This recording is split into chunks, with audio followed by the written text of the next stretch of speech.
What I want to do is I want to tell you this very lovingly, is no matter how bad your relationship is, no matter how broken it may be, there is always a way back to God.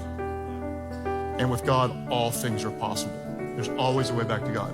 So instead of pointing the finger, you're controlling, you're passive, you're the problem, let's do this.